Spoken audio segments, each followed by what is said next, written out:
kababayan!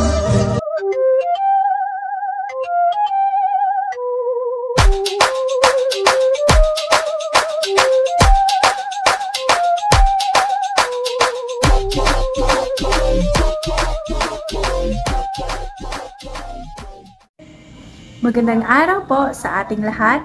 Narito tayo sa isang mahalagang paglalakbay sa kaharian ng wika. Isa itong pagsisisa sa mga pagbabago, pakikibaka at pag-usbong ng ating pambansang wika, ang wikang Filipino. Simula pa sa panahon ng mga katutubo, mayroon ng mga wika at kultura ang mga Pilipino. Ngunit, ang kwento ng wikang ito ay hindi nagtapos doon. Kasama natin ang mga mangangalakal na Kastila, ang mga bayani ng Himagsikan at ang mga Amerikano nagdala ng bagong mga ideya at salita. Naglalakbay tayo mula sa kasaysayan ng propaganda at himagsikan, kung saan ang mga Pilipino ay nagpunyagi para sa kanilang kalayaan. Isinang-alang natin ang mga yugto ng Commonwealth at pagsilang ng Republika. Ngayon, tayo ay nagbabalik tanaw sa mga hakbang ng pagbabago sa ating wika at kung paano ito naging boses ng bawat Pilipino. Kasama niyo ako sa paglalakbay na ito upang alamin ang ebolusyon ng wikang Filipino, ang boses ng ating bansa at kung paano ito patuloy na nakikipag-ugnayan sa ating makulay na kasaysayan. Simula at pag-unlad ng wikang pambansa. Ang wikang pambansa sa bawat panahon. Panahon ng mga katutubo. Baybayin ang tawag sa katutubong paraan o sistema ng pagsulat ng mga katutubo sa panahong ito. Ang baybayin ay binubuo ng 17 titik, 3 patinig at 14 na katinig. Ang kanilang panitikan ay nakasulat o nakaukit sa mga balat ng puno, kawayan o dahon. Panahon ng mga Kastila. Sa pagdating ng mga Kastila, pinalitan nila ang baybayin o alibata ng alpabetong Romano. Tinawag itong abecedaryo na may 30 titik na siya namang pinagbatayan ng abakadang Tagalog. Panahon ng propaganda at himagsikan. Wikang Kastila ang ginamit ng mga propagandista sa pagpapahayag ng damdamin at mga hinaing laban sa mga Kastila.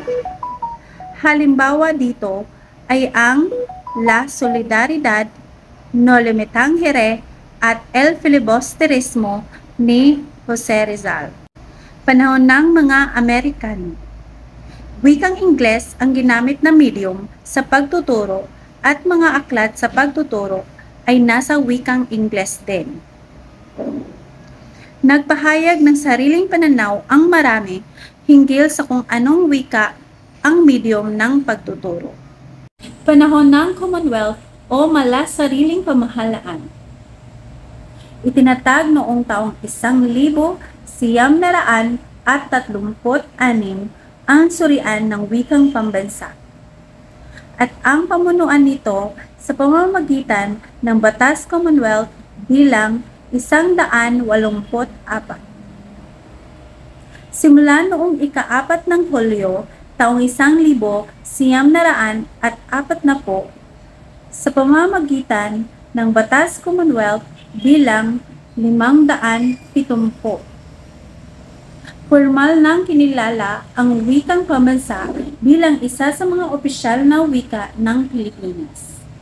Panahon ng mga Hapon. Sa pilitang pinaturo ang wikang Hapon at inalis ang wikang Ingles. Pinagamit ang mga katutubong wika, lalo na ang Tagalog. Ang panahong ito sa kasaysayan ng bansa at ng panitikan ang tinaguriang gintong panahon ng panitikan.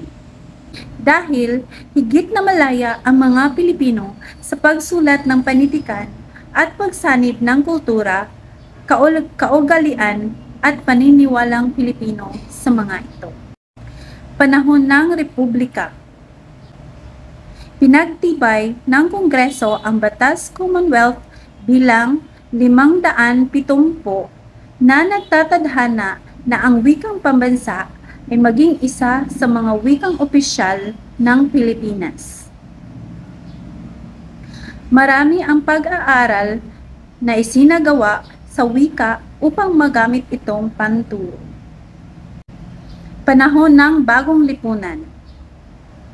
Noong ika-19 ng Hunyo, taong 1974, nilagdaan ng kalihim Juan L. Manuel ng Edukasyon at Kultura ang kautosang pangkagawaran bilang 25 na nagtatadhana ng mga panuntunan sa pagpapatupad ng patakarang edukasyong bilingual sa mga magsisimula sa mga taong paaralang 1974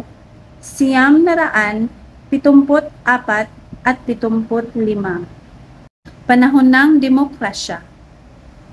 Itinadhana ng Konstitusyon taong 1987 ang probisyong pangwika, ang wikang Filipino. Bilang pamukas, ako po ay si Warvelay Pertimos at ang naglathala ng video na ito upang magbahagi ng kaalaman tungkol sa ebolusyon ng wikang Filipino. Naway inyong naging katuwang sa pag-unawa ng kahalagahan ng wika sa buhay ng bawat Pilipino.